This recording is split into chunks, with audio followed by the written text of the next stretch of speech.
us today. On behalf of us all, we are deeply appreciative and offer you our most grateful welcome.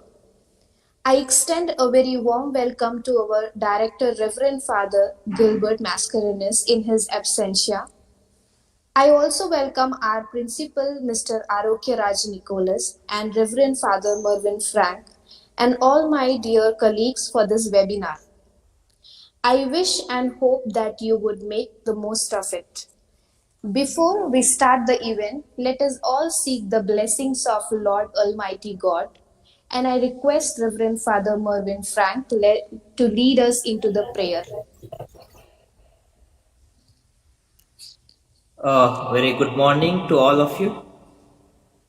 And once again, we are back with our virtual webinars.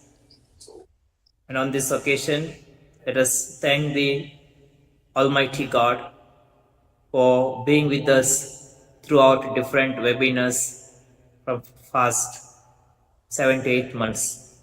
And a lot of knowledge, information we have received. And once again, we are having a webinar on Investors Awareness Program. On this day, we have our resource person, Maria.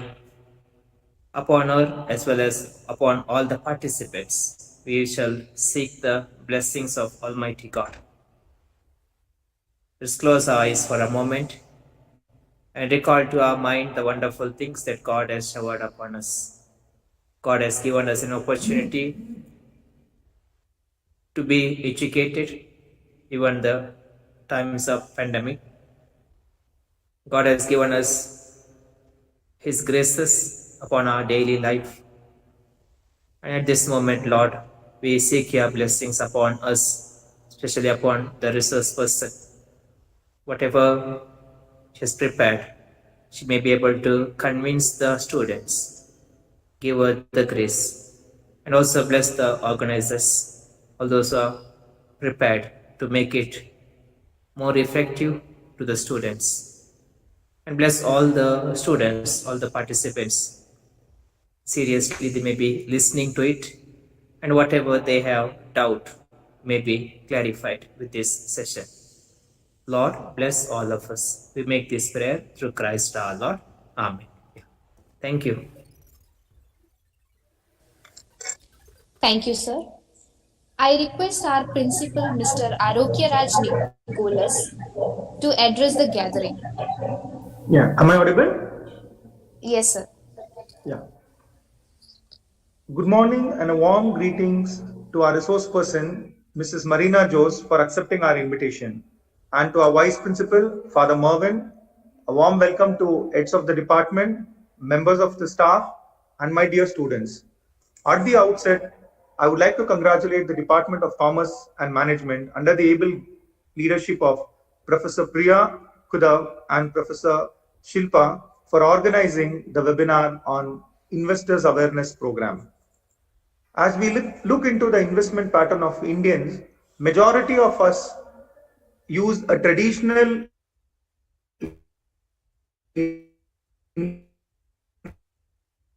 investment office deposits, saving deposits, and other traditional method which may yield us or fetch us a minimum returns. The lack of awareness and knowledge of stock market discourages them to invest in stocks and commodity market, which is in long run gives more profit and also good returns on their investments. I'm sure conducting this kind of program will create a level of awareness and influence their intention to invest in the stock market and will bring drastic change in the world of investment, and these changes will transform Indian habit of saving to a greater extent. I am confident this will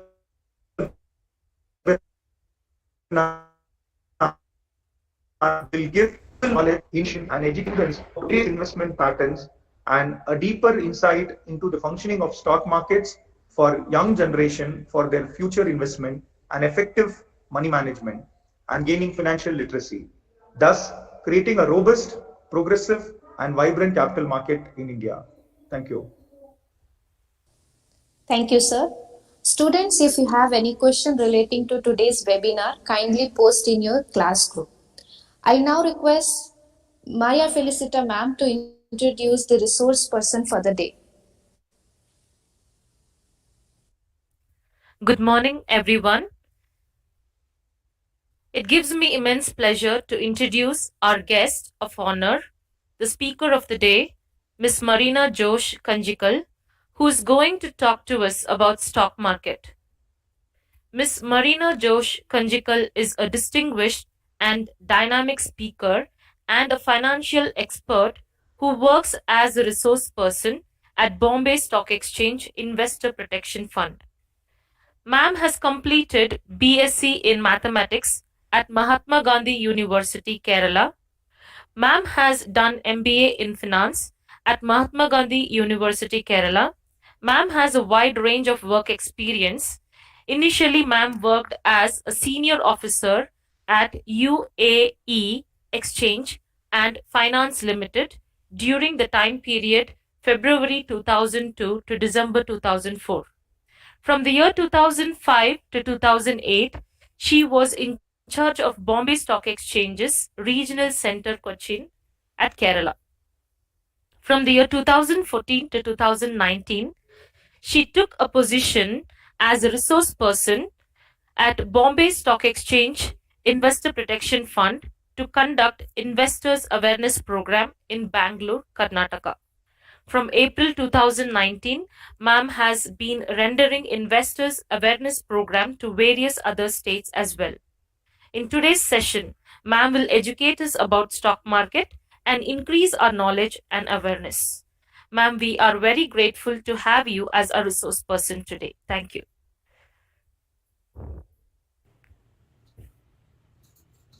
Uh, Thank you very much for the very warm welcome.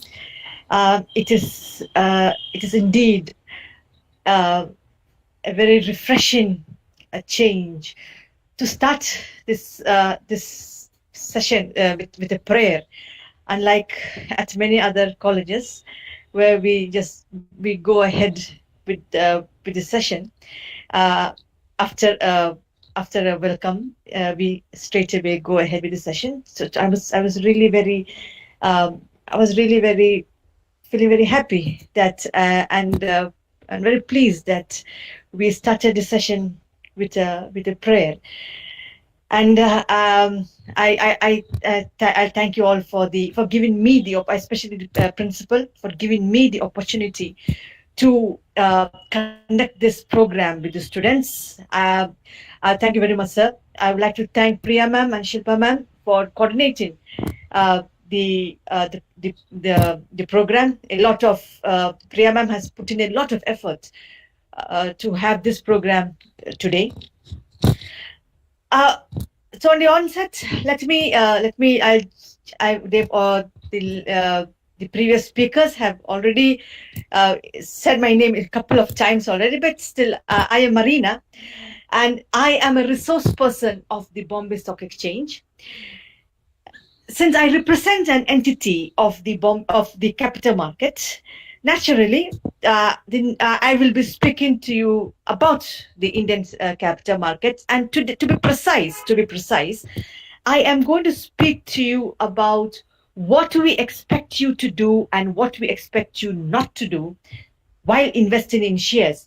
As Principal Sir very correctly said, right now we have a lot of the investment trend that we have across India is investing in the traditional methods or putting your money in the traditional methods of investing, like bank fixed deposits. Bank fixed deposits is the most popular place that Indians invest in.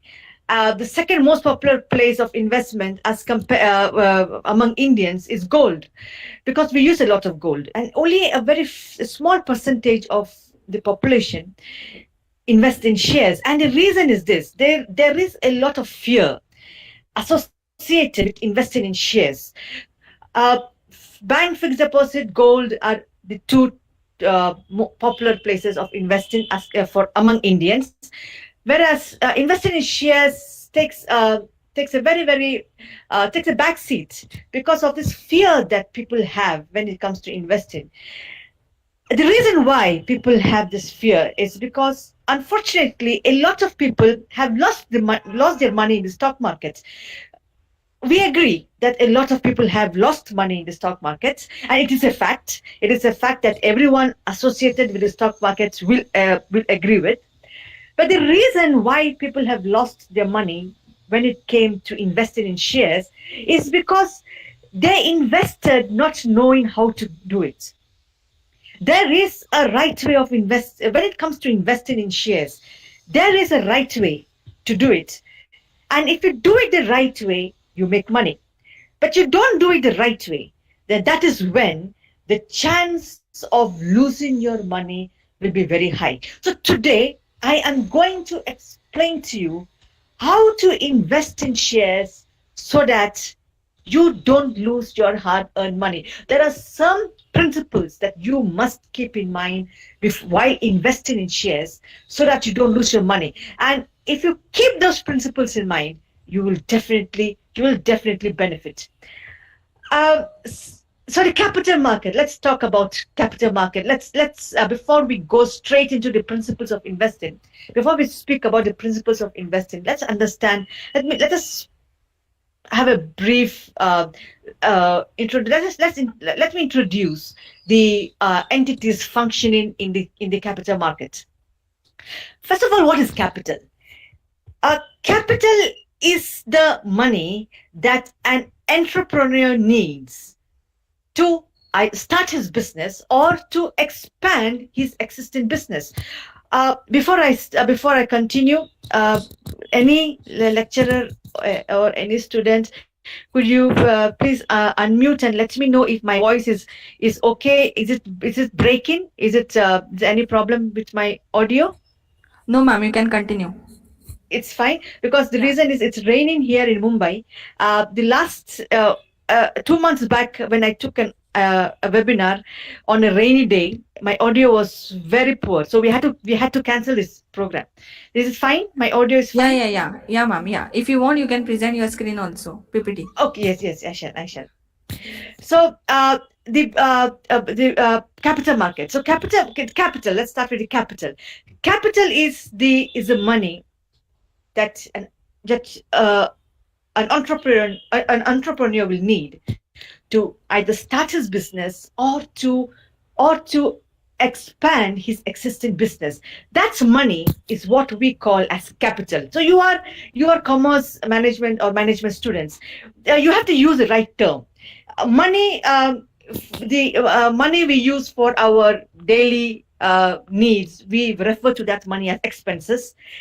But when it comes to business, we don't say expenses. So we use expenses for in other contexts. But when it comes to starting a business, when it comes to expanding a business, we don't term it as expenses. Instead, we use the term capital. You should start. You also, when you discuss among your friends and when you talk, you also should use the right terminologies. You also should start using. You should not say the money used for to start a business. You should use the correct word. The correct word is capital. In the meantime, let me share my screen.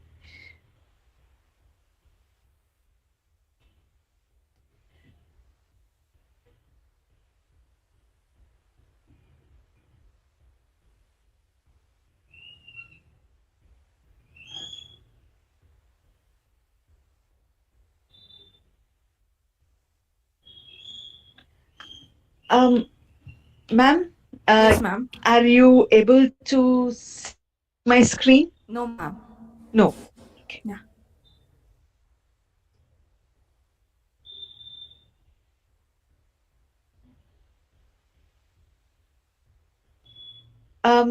Ma'am? Yes, ma'am. Yeah, Can you yeah, confirm? yeah. Okay. Yes. So let us. So capital is, as I mentioned, that's money that we need to start a business. And capital markets. So before that, how can we raise that money? How do we raise that money to start a business? There are many ways you can get money to start a business. One way is pooling money from your close relatives, close friends. You pull in money, and you're using that money, you start your business. One way is taking loan from a bank. You can use that money to start a business. One way is to collect money from the public, okay, people you do not know at all personally, strangers in actual life. We're all strangers in actual life. So collecting money from the public, and in return for this money, you are issuing shares to those people who have given you money. So you are issuing shares of your company to those people who have given you money. That is one way to raise money for your business. So capital market deals with raising capital by issuing shares or bond. So if you are raising money for your business by issuing shares and or bonds to the public and collecting money from them, so that involves the capital market. So what role does SEBI play in the Indian capital market? Well, SEBI is an entity that regulates the Indian capital market. So the Indian capital market is not a place where anything can happen anyhow. No, this Indian capital market is very strictly regulated.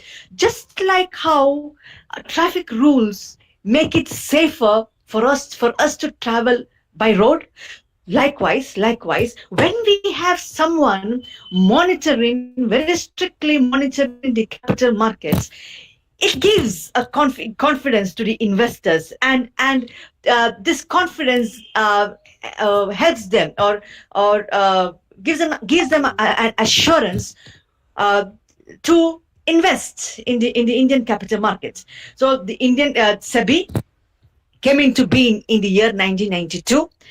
Their priority is to protect the interest of the investors. To do so, they have to keep on putting up new rules and regulations. They have to keep on putting new rules and regulations to make the stock market, the capital market, very safe for investors. And these rules and regulations will keep changing with whatever developments happening around us, technological advancements. All this will contribute to the changes in the existing rules and regulations that we have in place. Let us take a look. Let us take a look at some of the very recent changes that SEBI brought into place in the Indian capital market, or SEBI was forced to bring into place in the Indian capital market. Why? Because of the things happening around us. One of the very important changes that SEBI brought into place is the method by which we completed the KYC formalities. I know you are all students in Bangalore. I know that most of the students, 99.999% of the students in Bangalore, have a bank account. Why do I know? How do I know? Sitting here in Mumbai, how do I know that the students in Bangalore have bank account? Because I was also in Bangalore for so many years. I have visited your college. I visited your college many times, much before the new building came up, when you were still using the building right next to the gate. From then on, I was a regular visitor to your college.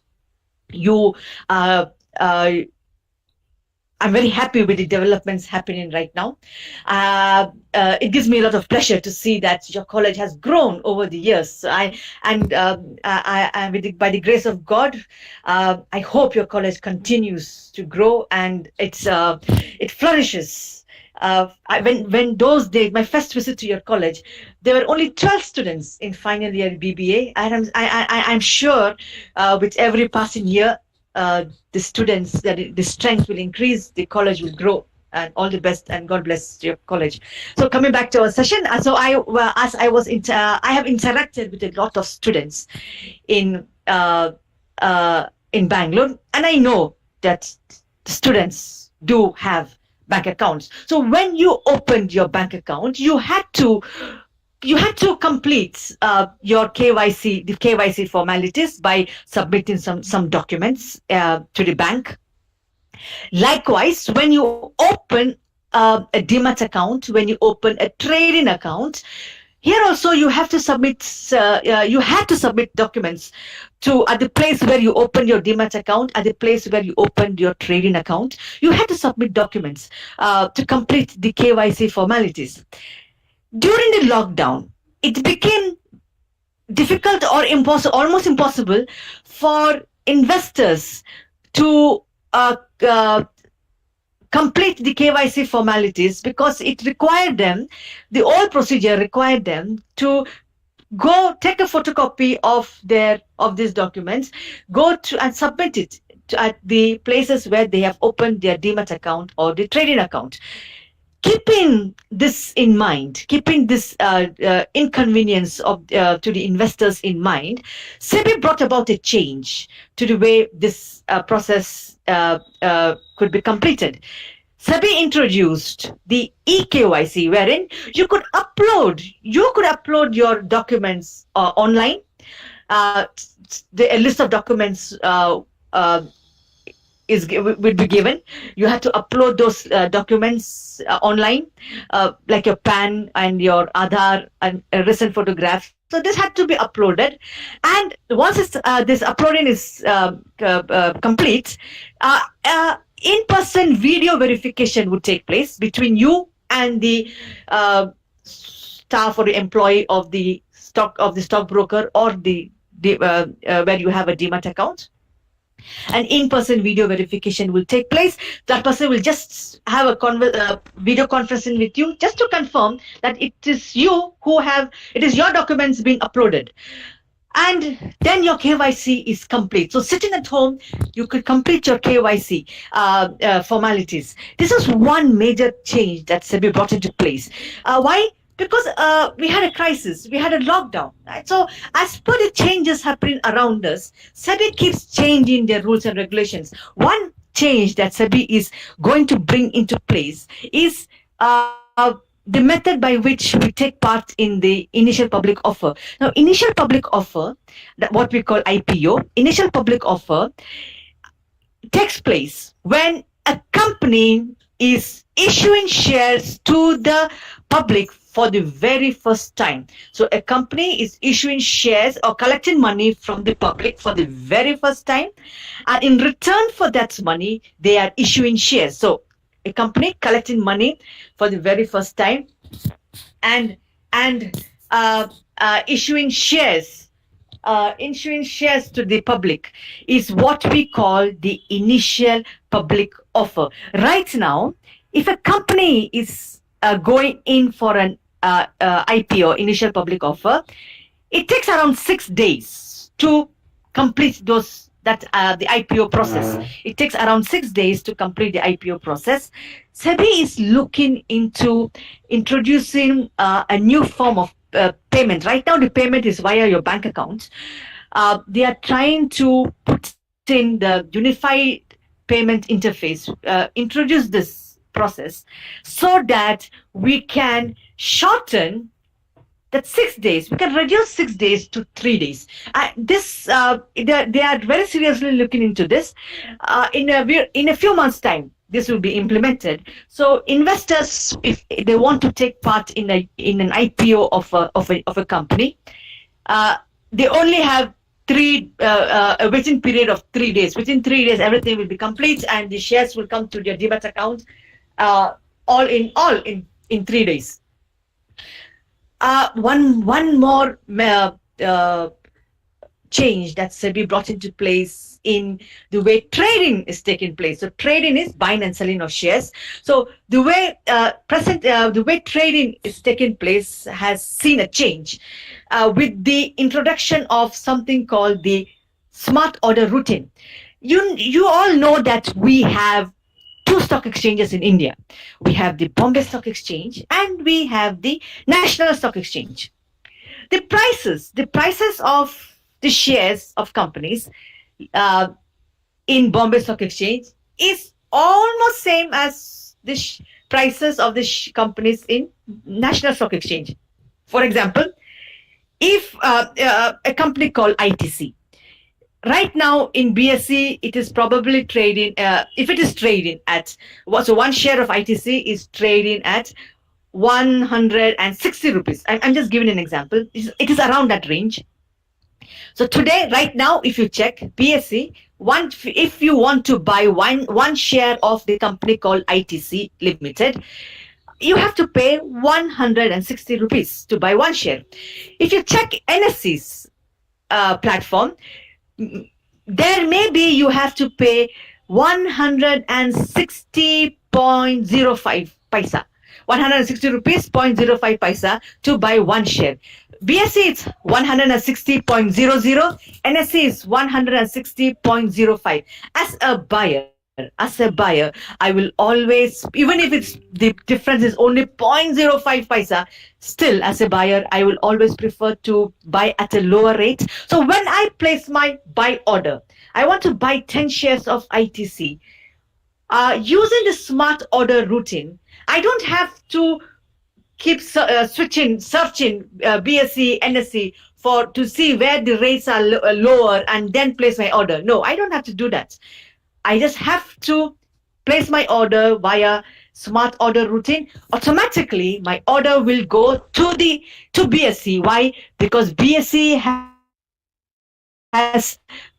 is quoting a slightly less rate. Now you tell me, if I want to sell 10 shares of ITC, I have 10 shares of ITC, and I want to sell these 10 shares of ITC, where do you think my order will go? To which stock exchange will my order go to? It will definitely go, because since I am selling, I am always looking out for the exchange offering the higher price, because that is where I will benefit. I will not benefit selling at a lower price. I will always look out for selling my shares at a higher price. So automatically, my sell order will go to the exchange quoting the higher rate. So smart order routine is something very recently introduced for the benefit of the investors. Basic service demat account is another service introduced sometime last year, and also a few years back. I shall explain this a little more in detail later on in the presentation. Now, margin pledge is a very recent change that took place in the month of September. So, starting from September 1st, margin pledge was introduced. Let me explain to you. I shall not speak too much about margin pledge. I don't want. One thing is there are a lot of changes that have taken place.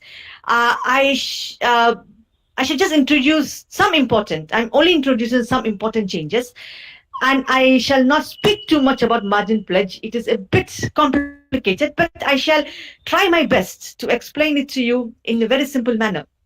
Prior to September 1st, if you wanted to trade, if you wanted to buy, sell shares, you are required to deposit some security with the stockbroker. Either in the form of cash or in the form of shares. So the security that you were depositing, or what we also call as collateral, this could be this had to be deposited with the stockbroker, either in the form of money or in the form of shares. And if you had to, if it was money, you had to transfer some money to his bank account. So you had to transfer some money to his bank account. And if it was shares, you had to transfer shares from your demat account to the demat account of this stockbroker. Thereby, the stockbroker now has custody of your shares. And once he has got custody of your shares, he gives you the permission to trade. Starting from September 1st, SEBI has brought about a change to that process. An investor does not have to transfer shares from his demat account to the demat account of the stockbroker before he can start trading.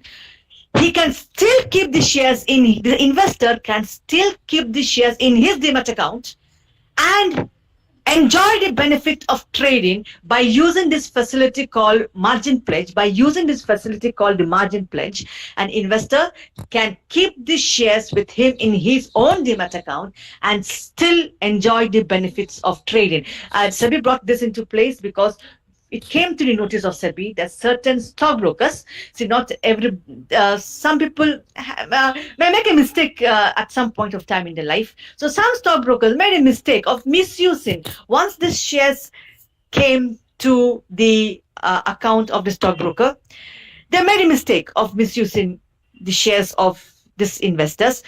SEBI did not take this lightly. SEBI did not take this lightly. Heavy penalty was imposed on those stockbrokers, and they admitted to their mistake. They rectified their mistake. That still this penalty was imposed, and they had to pay the penalty.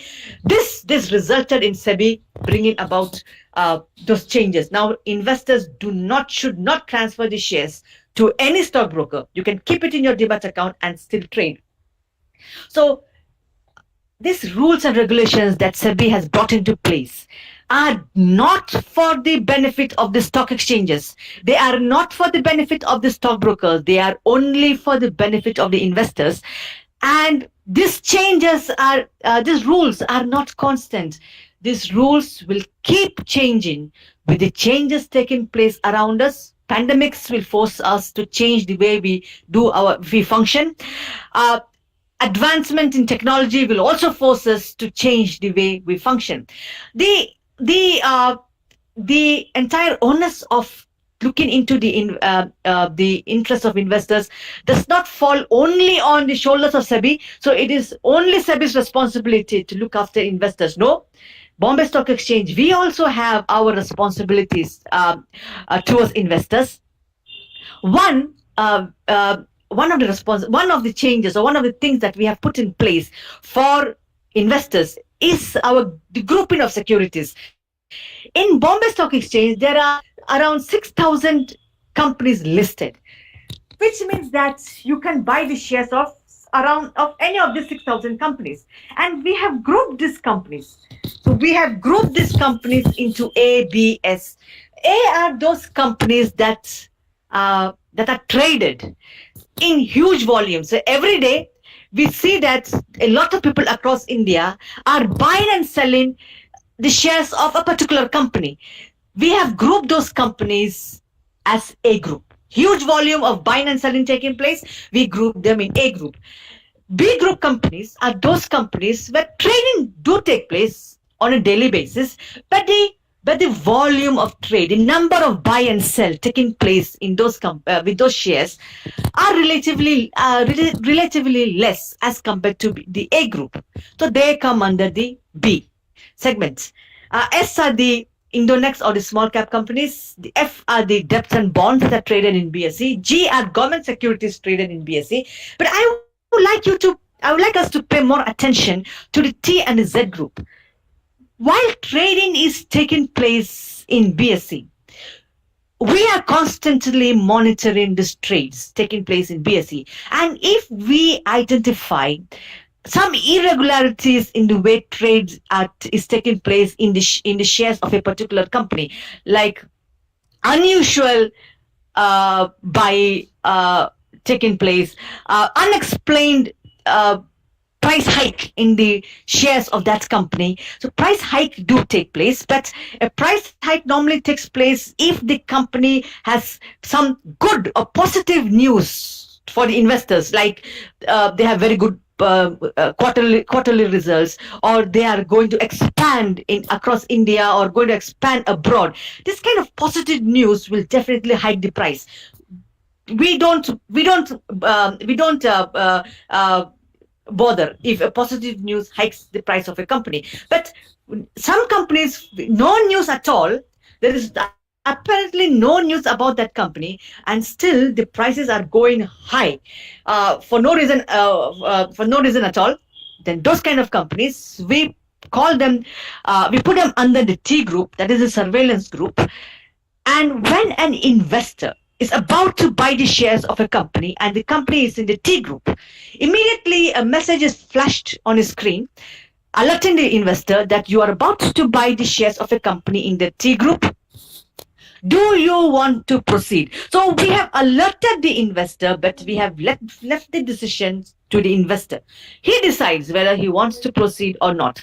The Z group are those companies that we classify as non-investor friendly companies. Um, every once in a while, investors do register complaints against companies with BSC. Complaints like they have the company has declared dividends, but the company has not given the dividends to the investor. So the company has declared bonus shares, but the company has not given. So this kind of complaints investors do file with BSE. BSE takes up the matter with the company. Most of these complaints are immediately looked into by the company.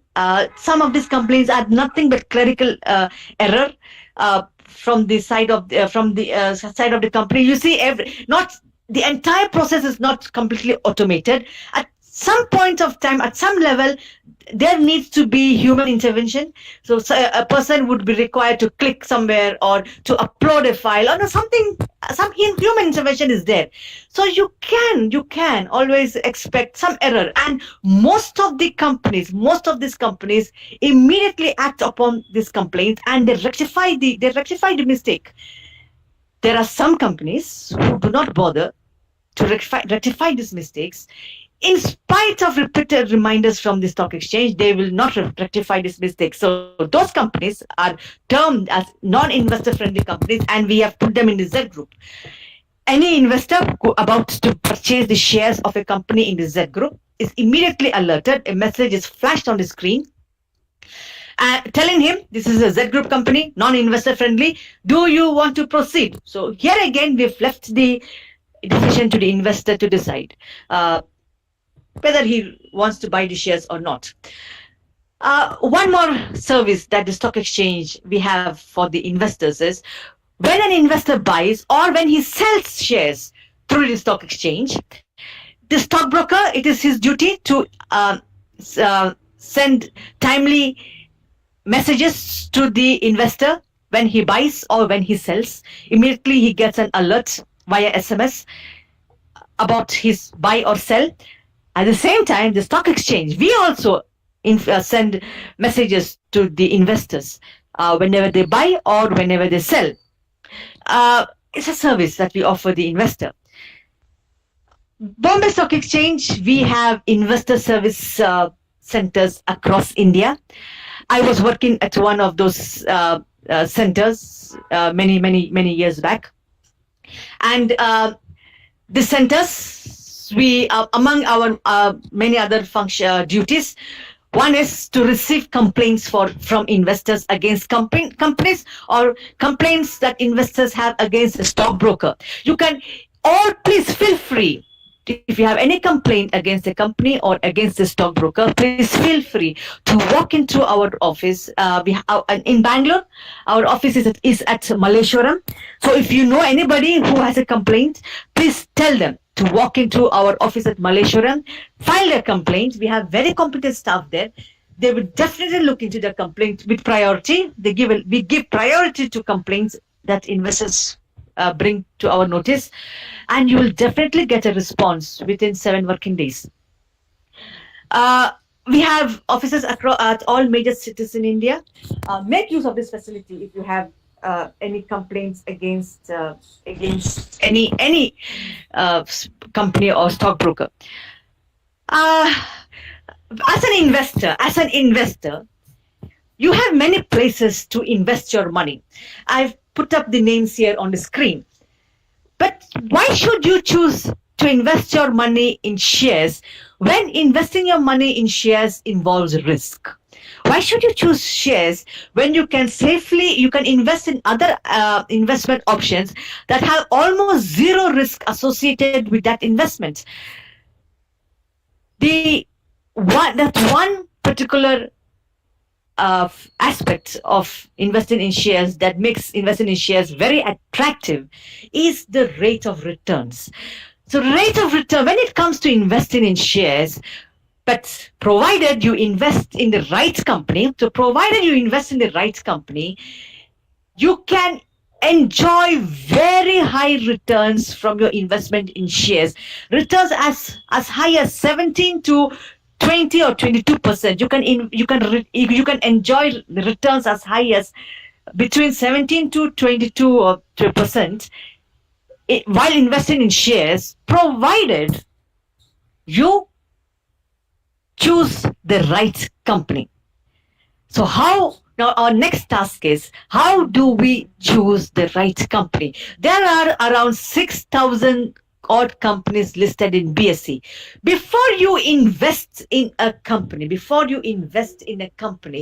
you must get maximum information about your investment about the company before going ahead and investing in that company. Information like the growth in sales. You see, India is a country, our population is increasing with every year. A good company should also perform accordingly. The sales they should post an increase in sales with every passing year. So look out for increase in sales, look out for profits that the company has posted, look out for dividend payments. All good companies do pay dividends regularly to investors. So these are the company's past performance, at least the last 5 years. What was the company doing in India? How was it performing in India the last 5 years? Before you invest in shares, before you can enjoy 17% returns in shares, you should put in some effort. This effort you don't have to put in when you are investing in bank fixed deposits or bank recurring deposits or post office deposits. There is no effort from your side. All you need to do is just deposit your money. Or you are invested in chit funds or sovereign gold bonds. There is nothing that you have to do. All you need to do is allot some savings to that particular investment option. That is it. You don't have to. There is no other work required from your side. Unlike in shares. In shares, you have to sit down, get information about how this company performed. And only if you are confident about the way the company performed in India the last many years, only then should you go ahead and invest. And what should you look out for? You should look out for the sales, you should look out for profits, you should look out for dividends. You can get all this information online. They are all free of cost. You have the option to visit the website of these companies individually. So visit the websites, individual websites of these companies, get information. And you know that the websites, the format, the layout differs from company to company. Their layouts will differ. To make it easier for you to get information, all this information, you do not need to visit the website of each company for information. Visit the website of Bombay Stock Exchange Limited. Our website is bseindia.com. At the top right top right corner of our homepage, you have the option to type in the name of a company. Type in the first three letters, and a drop down will come. From there, you can pick which company you are looking out for. What I have done is I've taken Wipro. So you take Wipro, and you immediately are directed to a page dedicated to information about Wipro. So if you click on if you type out Wipro in our homepage, you are immediately directed to the next page, which is dedicated to information about Wipro. As on the left corner of the screen, you can choose what kind of information you are looking out for. Are you looking out for corporate announcements? So every now and then, these companies will come out with announcements. A new MD, their quarterly results, half-yearly results, their expansion plans, where they intend to open a new factory, or so all their announcements. You can get it from corporate announcements. You can also get corporate actions. That is somewhere to the middle of this of in that field. Somewhere in the middle, you will find corporate actions. Corporate actions are the dividends, payouts, bonus shares, right issues. All those information will be there in corporate actions. What I have taken is results. So if you click on results, you will get in a very comprehensive tabulated form. These results would BSE has put it up. These results to make it easier for the investors to read and understand. So this way you can get information about any company listed in BSE. Use our website to get information. You can also use website of other sources. BSE has this for the benefit of investors also. Get information as maximum information about a company before you decide whether to invest or not. In addition to getting information about a company, so you've got all the information you needed. You have 3-4 companies in mind. You had 3-4 companies in mind. You browse through the net for information. You got information. You are happy with what you've got. You are very confident about what you've the information you got. This information has given you confidence about the company. When you start investing in shares, so you started investing in shares. When you started investing in shares, you will come across a lot of information from fellow investors, from other people, telling you that if you buy the share, there is a company whose market rate is 1 rupee or 50 paisa. One share costs only 1 rupee. So this particular company trading at 1 rupee per share. This company in 6 months' time, it is going to hit 10 rupees per share. Tempting you, this kind of information will tempt you to buy the shares of that company. Why? Because if you buy 10,000 shares of that company, you only have to shell out 10,000 rupees. So you have 10,000 rupees, you shell out 10,000 rupees, buy 10,000 shares of this company at 1 rupee per share, with the expectation that it will reach 10 rupees, it will grow 10 times and it will reach 10 rupees. So your 10,000 will finally grow 10 times and you will get 1 lakh rupees. Most of the investors who have bought those kind of, because we refer to those companies as penny stocks. We've given them the name penny stocks. So most of the investors who have invested in penny stocks over the years have only lost their money. So our earnest advice to investors: please do not invest in penny stocks. Penny stocks itself, by looking at the rate, 1 rupee, 2 rupees, that is a very clear indicator that this company is a company having very poor performance. You can equate it to a shirt. You can equate it to a shirt. A shirt costing 150 rupees. Is it the same quality as a shirt costing 1,500 rupees? No. Likewise, a company trading at 1 rupee is definitely not of the same quality as a company trading at 500 rupees or a company trading at 600 rupees. So look out for this kind of let me say, you will get a lot of information like this. Please stay away from penny stocks. Look out for companies that have very good growth prospects, or sectors that have good growth prospects, have moderate expectations from the stock market. You invested in a very good company. You are enjoying 17%, 18% returns for 2-3 years. Suddenly, at one point, the company went into a crisis. and you did not get 17-18% returns, you got some very low returns that particular year, please be patient. The stock market requires you to be patient.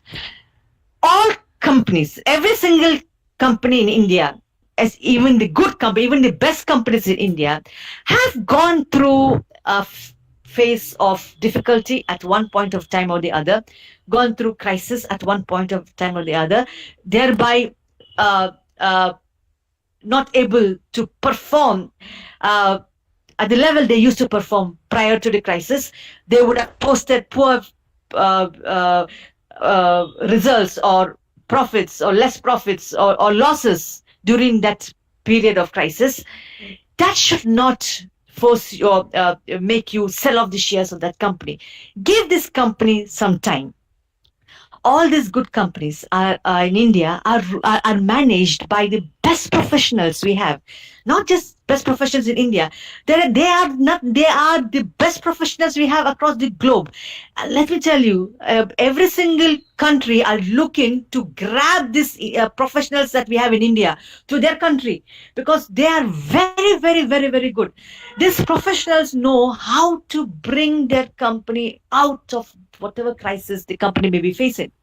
So please don't be disheartened by some crisis. Give them some time. These professionals will bring this company out of the crisis and going and taking them back to the level at which they used to function prior to the crisis. Always have long-term view of the stock market. When you choose to invest, there are so many places you can invest your money. But if you are looking for short-term gains, please don't invest in the stock markets. There are so many other places that can give you returns, fair amount of returns in short term. If you are investing in the capital markets, please keep long term in mind. And when I say long term, I mean 5 years or more.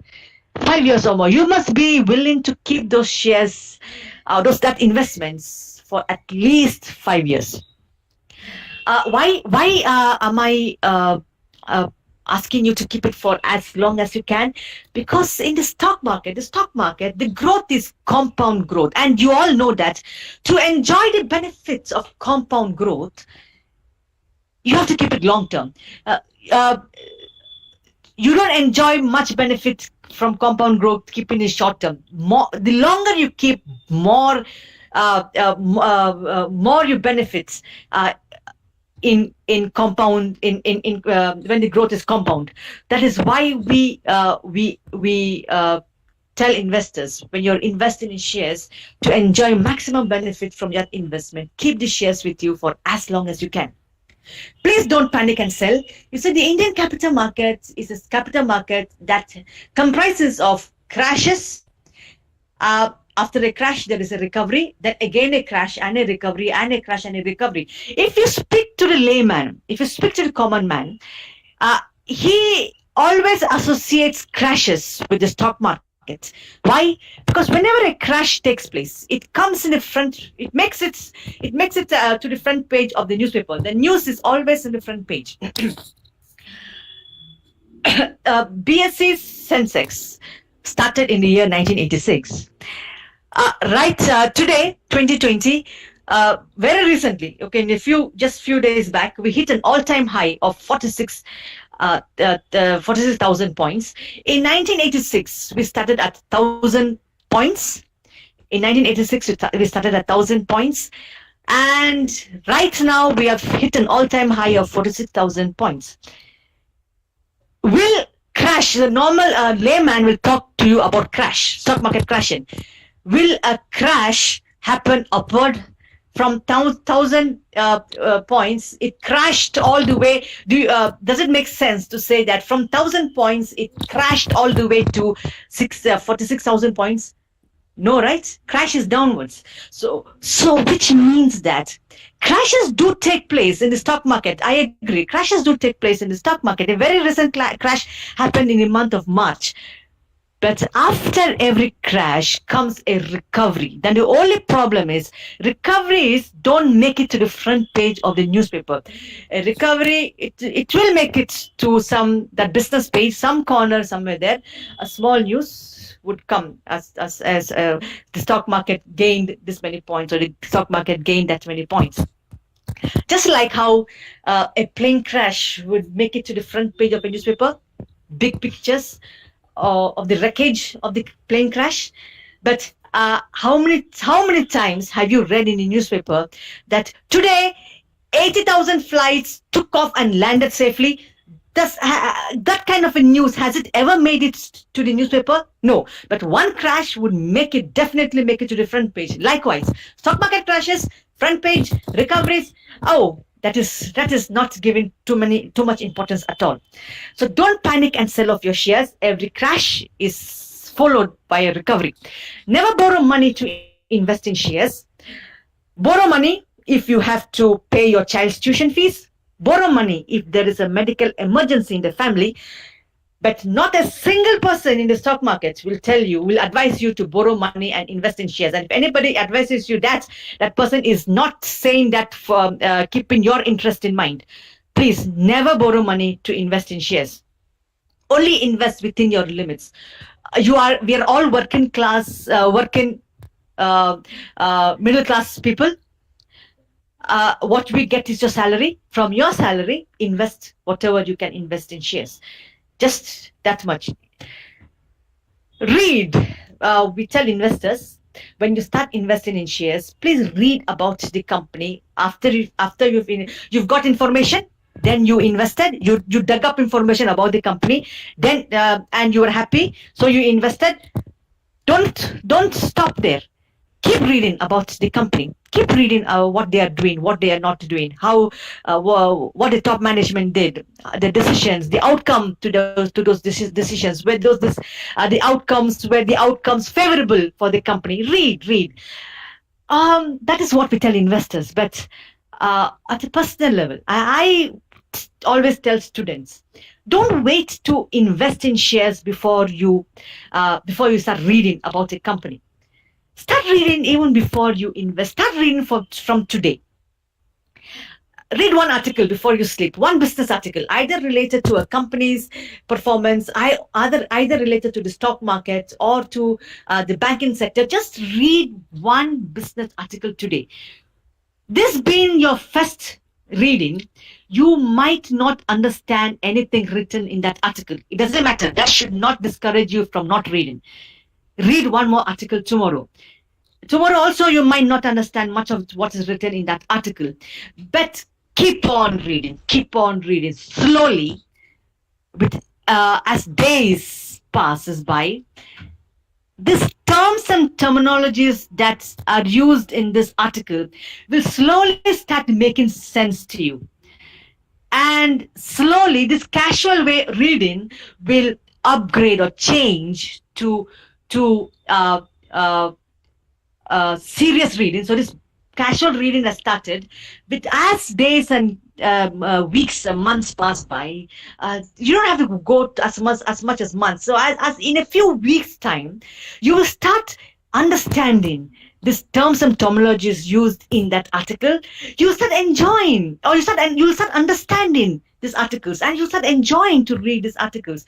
And casual reading slowly will move on to serious reading.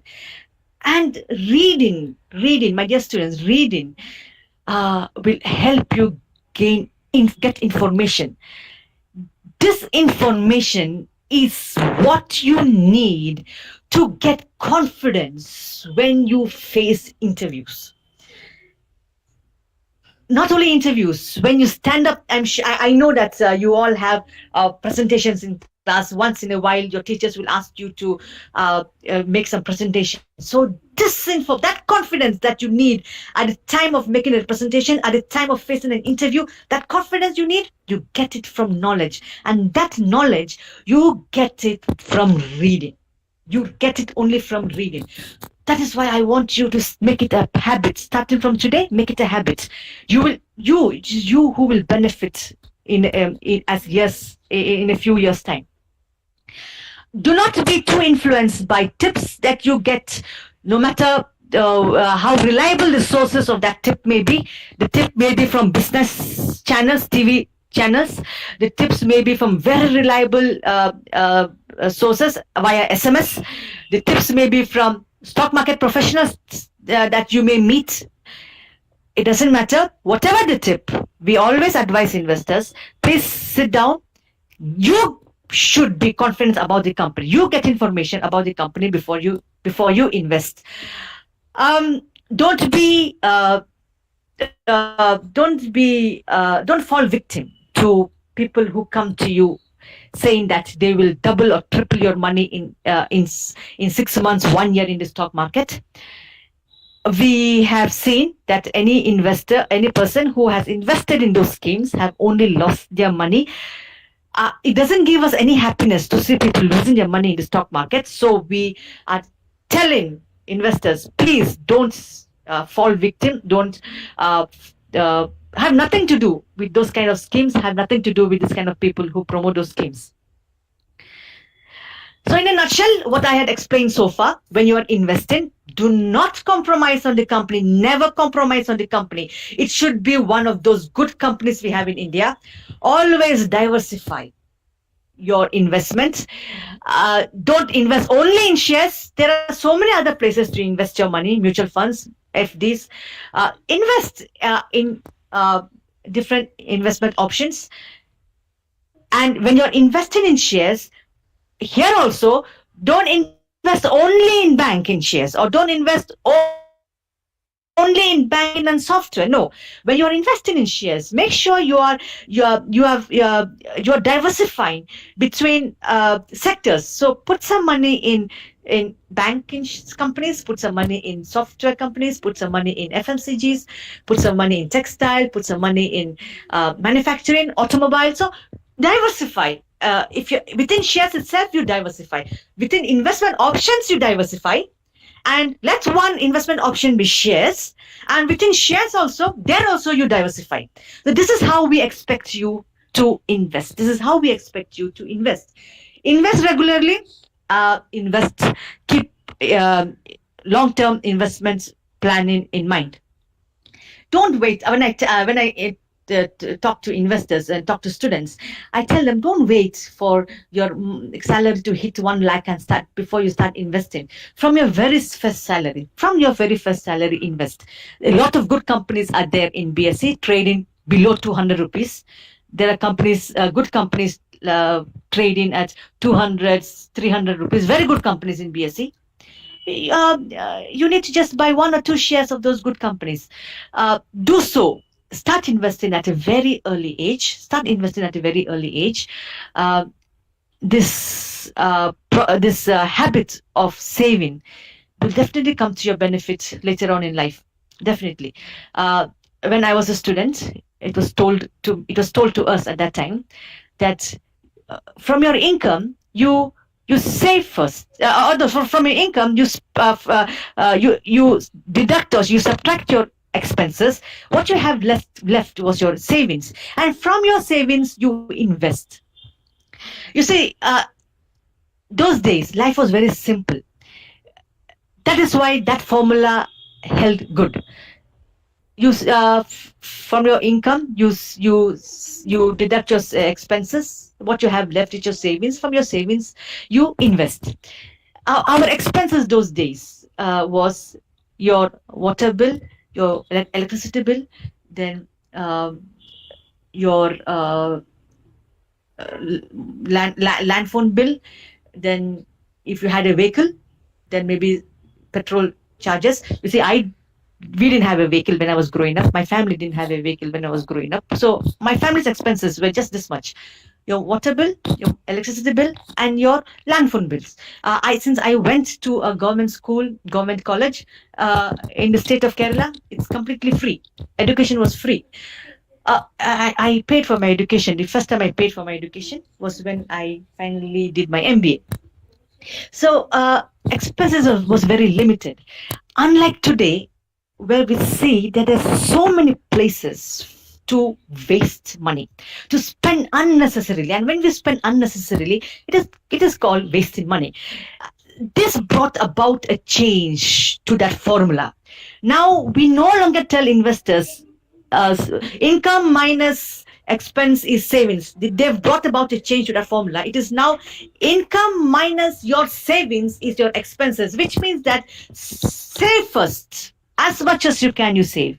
And from the rest, you spend. I want all of you listening to me today to make it a habit to save first and then spend. Once investing in shares, what I've explained to you are the rules that I would like you to keep in mind while investing in shares.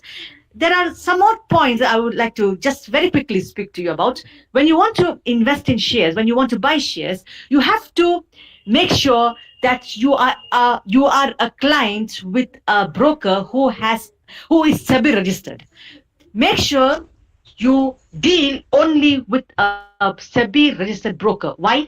At any point of time, if you have any complaint against this stockbroker, you can always file your complaint with BSE or with SEBI. They will definitely look into the matter. But if you are dealing with a broker who is not registered with SEBI, and at some point you have a complaint against that broker, SEBI cannot do anything for you. The other points are points that you know.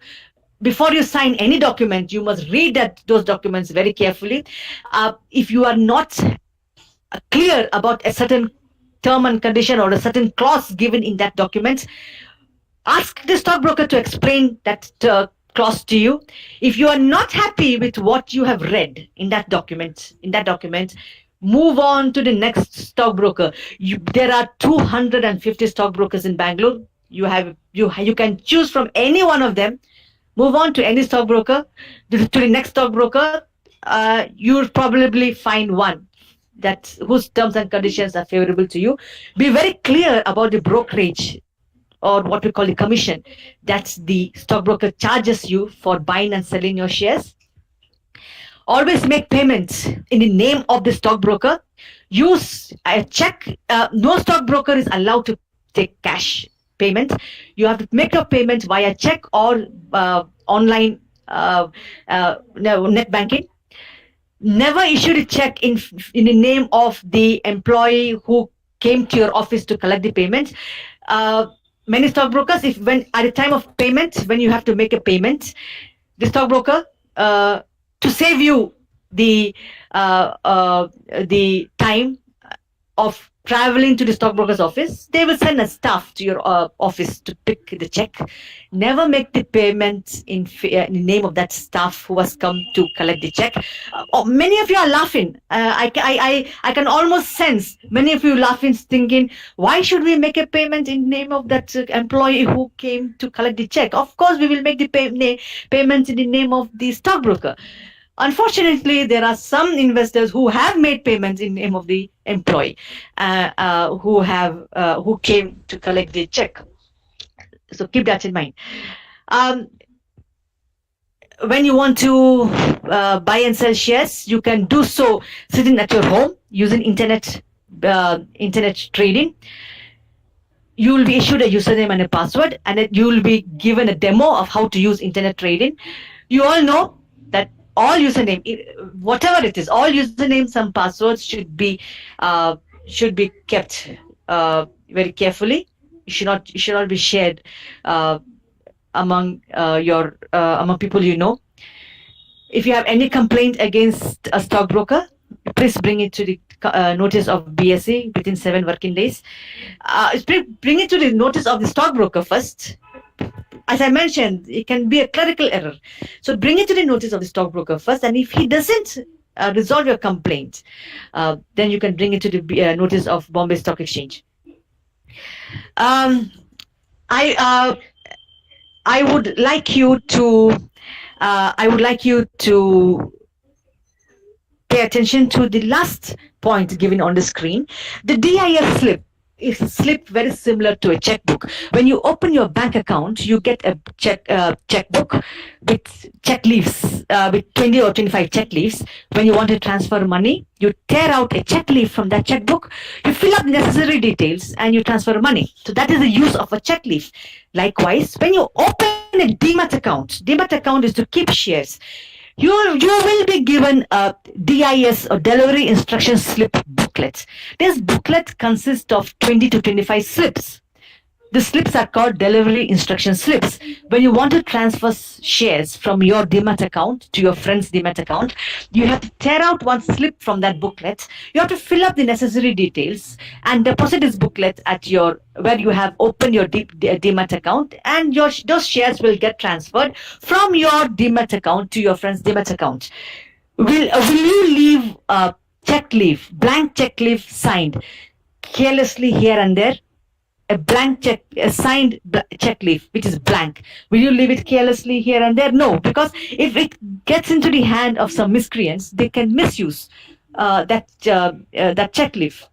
Likewise, do not sign a blank DIS slip and keep it carelessly here and there. If it falls into the wrong hand, somebody can transfer shares from your Demat account to their Demat account. So you have to be very careful in handling your DIS slips. When you want to trade, when you want to buy and sell shares, you need 3 accounts. You need a bank account to keep your money, you need a Demat account to keep your shares, and you need a trading account to buy and sell shares. During my interaction with students in Bangalore as well as students here in Mumbai, I have come to understand that a lot of students are of the opinion that you need a Demat account to buy and sell shares. No. A Demat account is only for the purpose of keeping your shares. Bank account is for the purpose of keeping money. Demat account is for the purpose of keeping shares. When you want to buy and sell, you open a trading account with a stockbroker. There are 3 different accounts, 3 different purposes, 3 different uses. All these 3 different accounts will have 3 different username, passwords, 3 different account numbers. There are 3 different things altogether. Very quickly, when you are buying and selling when you want to buy and sell shares, we have some brokers. Or broken services can be divided into 2. The discount brokers and the full service brokers. The discount brokers are those brokers who offer you limited facilities or limited services. You can, with a discount broker, you can only buy or sell shares. So you have to, if you open an account with a discount broker, you can only just buy or sell shares. Since the services is very limited, it's limited to just buying and selling, and they have a customer care or toll-free number, customer care toll-free number. These are the service they offer. Since the service is very limited, the fee is also very minimal. The fee is very minimal. Whereas if you open an account with a full service broker, they give you additional services. They give you a dedicated relationship manager. They give you the option where you can get SMS or tips via SMS. So still, if you're getting tips via SMS, before you invest, please get information. Even if the tips are coming from your stockbroker, please get your own information you should get before you invest. They give you, if you have any queries, you can call up the dedicated the relationship manager dedicated to you. He will definitely look into your query on a priority basis. So these are the services that the full service stockbroker offers their clients. Since they are offering you a lot of services and they have branches across the city, across India, unlike discount stockbrokers where they have only very few branches across India, the full service stockbrokers, they have branches across India. You can walk into any of these branches anytime to either with your queries. If you want it resolved face to face, you can do so. walk into their offices. Since they offer you a lot of services, when it comes to their fees, they charge a higher fees. For commerce and management students, since you are capable of getting your own information about a company, you don't need too much advices. You are capable of getting information. You know what is you know what is dividend. You know what is profits. You know what is EPS. You know when you read about a company, you are able to understand what is given in that article about that company. So you may not need too many services from a stockbroker. So a discount stockbroker would work fine with for commerce students, for commerce graduates. And since the fee is minimal, students, if you want to trade, you can trade because the fee is very, very, very minimal. And there is one more thing I would like to speak to you about, which I had mentioned sometime at the beginning of my session. It's a basic service demat account. Demat account is to keep shares. SEBI has brought this change for the benefit of those investors who don't trade often. Or you don't trade often, or even if you trade only in very minimal quantities. If the shares you hold have a value between 0 rupees and 50,000 rupees, if you are if you have these shares in a basic service demat account, you have kept your shares in a basic service demat account, and the share value is between 0 and 50,000 rupees, you do not have to pay AMC for maintaining that account. If the share value is between 50,000 and 1 rupee to 2 lakh rupees, you need to pay only 100 rupees AMC for maintaining that account. This kind of account will come very beneficial for students. Why? Because we don't expect students to trade 2 lakhs, 5 lakhs rupees. No. When students trade, when students invest, their investment is always, in the lower side, on the lower side. Or when you start your career, your investments are always on the lower side. This kind of an account will come to your benefit. So if you're choosing to invest, start off with a BSDA account. The first few years you may have to only pay very minimal amount. If it is below 50,000, you don't have to pay anything. Below 2 lakhs, you have to pay only 100 rupees annual maintenance charges. Anytime it crosses 2 lakh rupees, the status, the BSDA status changes to a full service demat account. Then you will have to pay the normal charges applicable to that account. This will so as I mentioned, this a very good basic service demat account is apt for investors who trade less or who don't trade frequently.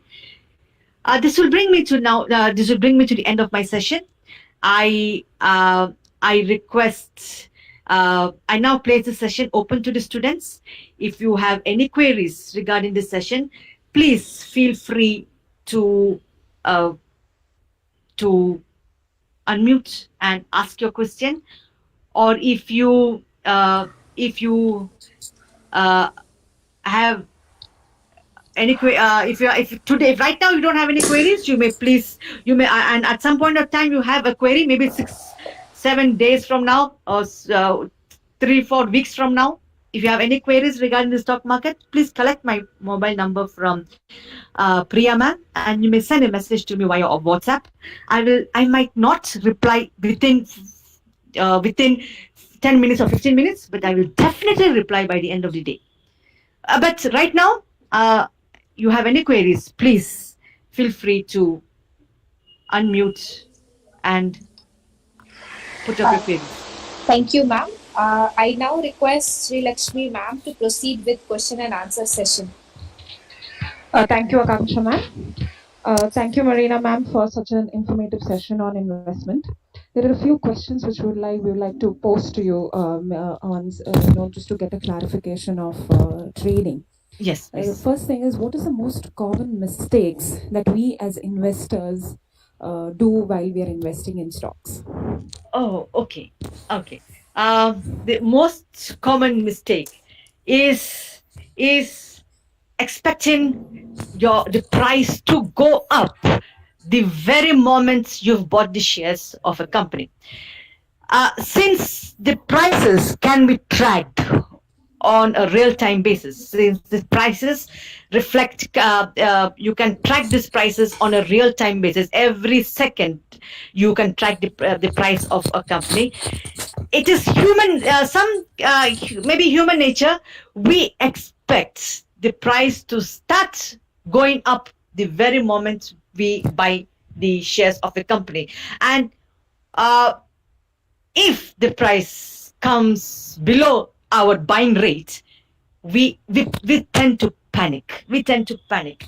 This, I'll tell you, is the most common mistake that we make as investors, resulting in this panic results in some unnecessary stress, which takes a toll on your health, and you may make a brash decision of selling off your shares because it did not go up the moment you bought the shares.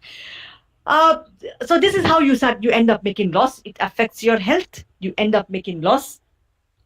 The best advice I would give is, once you buy the shares of a company, please don't track the price of the shares. Oh, every 5 minutes, fish out your mobile and keep checking the rates. Fish out your mobile, check the rate. Fish out your mobile, check the rate. That is not what you are supposed to do. You bought the shares of a good company. You give it some time. The stock market doesn't shoot up every second. You have to give it some time. It will go up. The prices will go up, but they go up very slowly, but they definitely will go up. So relax. Don't keep on fishing out your phone to monitor the price. It will only cause you stress. It will only affect your health. It may force you, it may make you to unnecessarily, sell your shares at a loss. So relax. You bought the shares of a good company, it will go up. So that is one thing. How will I say, a wrong attitude that people have when they invest in shares. Thank you, ma'am. The second question would be, we spoke about brokers, going through brokers for investing in stocks. Is it always required that we go through a broker for investment, or can we do this direct investment through your demat account? Okay. As I mentioned, no investment takes place through a demat account. A demat account is solely for the purpose of keeping shares. You are buying and selling shares through a trading account, and you can only buy and sell shares through a trading account. This buying and selling can happen only through a trading account, and this trading account can be opened only with a stockbroker. So when you want to trade or you want to deal in shares, you have to open your an account with a stockbroker. There is no other way. You have to open an account with a stockbroker. But you can be saved the the time. You can save the energy of going to the stockbroker's office to place a buy order or to place a sell order. So every time you want to buy, you need not go to the office of the stockbroker to do so. You can do so sitting at home. Once you've opened a trading account with a stockbroker, the stockbroker will give you a username and a password. He will give you a demo of how to use that trading platform. You access that trading platform using your username and password. After you're comfortable, those trading platforms are very easy. They are very easy to understand. Actually, you don't really need too much of a time spent on demo to understand that platform. Those are very easy platforms. So once you've got your username and your password, you can now sit at home. You can sit at home. You can place your buy and sell by accessing this trading platform. You can sit at home and do your buying and selling. But your buying and selling is going through the server of the stockbroker. Your buying and selling, that whatever you're doing at home on this trading platform, is not going directly to BSE. It is going to BSE, but going to BSE via the server of the stockbroker. And the stockbroker will charge you commission for this buying and selling that you are doing sitting at home. The stockbroker will definitely charge you commission for this buying and selling that you have placed sitting at home. So can you do it without a stockbroker? No, it has to be done through a stockbroker, and you will be charged commission. Even if you are doing it at home, you will be charged commission. And very important point: make sure it's a SEBI registered stockbroker. Okay. Thank you, ma'am. One last question. Since everybody is talking about social responsibility as a firm, as an individual, and all that, so why not? We just wanted to know if there is any social responsible way of investing in stocks also. Okay, social responsibility towards investing in stocks. This is this is the first time someone has asked me that question. So let me see let me see how I could the best way to answer that question. You see, we have if you are looking at social responsibility, we have a lot of companies who have very actively taken part in or actively involved in. I'm sorry, I had to cut that. Okay, we have a lot of companies actively taking part in social responsibilities, contributing a lot to CSR. In BSE, you have all heard of BSE Sensex. BSE Sensex, that is the most popular thing you hear when you listen to business channels. So we have something. We have a BSE index that tracks the performance of companies that we call it a green index. So we call it a green index. So they track the performance of companies that are dedicated to our environment, irrespective of whether these companies are have anything to do with environment. That they may not be in manufacturing. You know that manufacturing industry companies or companies in the manufacturing industry may pollute the environment, air or the water. They pollute. We have companies that have no association with anything of this sort, but are also dedicated to protecting our environments. And these companies, we have put them, we've tracked the performance. We are using this index to track the performance of this company. So if you're looking at investing, okay, before coming to that, we have also seen that companies which are dedicated to protecting the environments, companies which are dedicated to protecting the environments, have fared better than those companies who don't have this system in place. So those companies who have worked towards protecting the environment have actually performed better than their contemporaries who are not very serious about protecting the environment. If you want a list of those companies, just look out for Greenex Index in BSE. That index will give you the names of those companies. And so if you towards investing in shares, if you want to apply CS to investing in shares, I would say, why don't you invest in those companies who are protecting the environment? Not only have those companies benefiting, or those companies not only have posted very good performance, you can also enjoy from their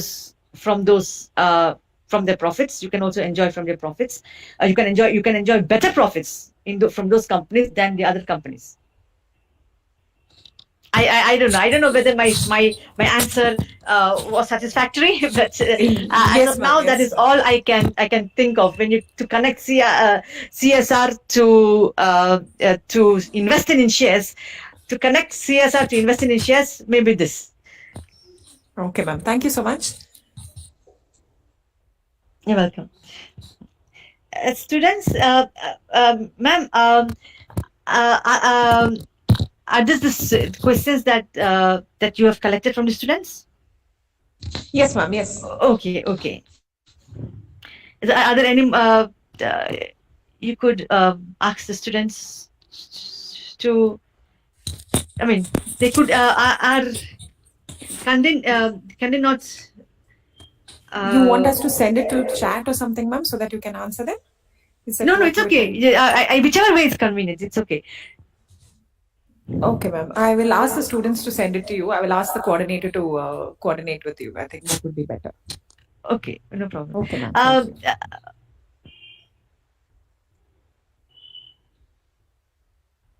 So I hope the students found this session informative. I really hope that the students found this session very informative. I request all of you, when you at any point of time, if you choose to invest in shares, I would like you to keep to keep in mind what I have just spoken to you about. Do not compromise on the company. Keep when it comes to investing in shares, always plan long term. Always deal with SEBI registered intermediaries, not only with shares, even when you open a demat account. Uh, when you are so not only buying and selling shares, when you're opening a demat account, anything for that matter, let it be a SEBI registered intermediary, so that one is they will definitely abide by the rules and regulations of SEBI. If they don't, they get penalized. Nobody wants to pay penalty. And if you have any complaints, SEBI will definitely look into the matter. Your complaints are priority. Your complaints, do not think that, oh, SEBI is a very big organization. What will they look into my complaint? Yes, they will definitely look into your complaint. They do not take it lightly. Complaints are not taken lightly. They look into the complaints, and if the stockbroker is at fault, he is definitely penalized. He is penalized. So always deal with a SEBI registered stockbroker uh, when you are dealing in the stock markets. Yeah, thank you, ma'am. Yes, we will take into consideration and I will be sending the questions. Over to Akansha, ma'am. Feedback form link has been posted in chat box. Kindly give the feedback and please do subscribe our channel. I finally request Mrs. Sylvia ma'am to propose the vote of thanks. Give thanks to the Lord, for He is good. His love is eternal. Good afternoon to one and all present here. As we come to the closure of webinar Investors Awareness Program, I, Sylvia Pereira, deem it a great honor to propose the vote of thanks to all who have helped making this event such a resounding success. I thank the speaker Marina Jose Kanjikal for sharing her valuable inputs on Investors Awareness Program. I thank Reverend Father Gilbert Mascarenhas for his constant support, Professor Arokya Raj Nicholas and Reverend Father Mervyn for their constant encouragement, Father Sunil for technical support. Last but not the least, I thank my dear colleagues and students who were a part of this webinar and made this event a huge success. Thank you. Have a blessed day.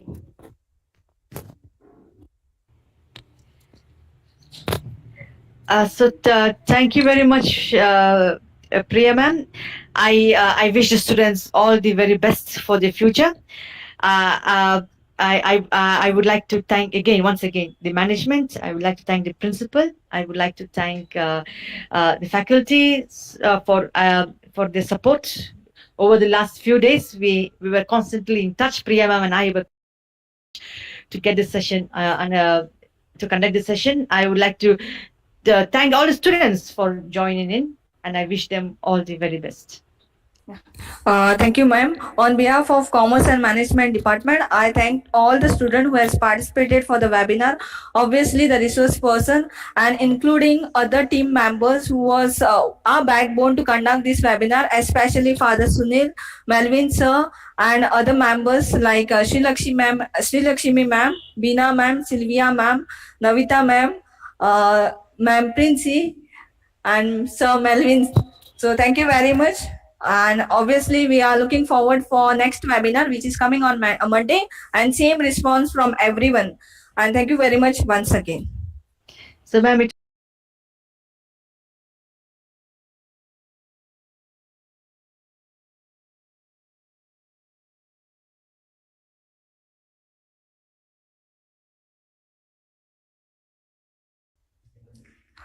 Students, please note the feedback form is been posted in the chat box. Please open the link and give the feedback for the session.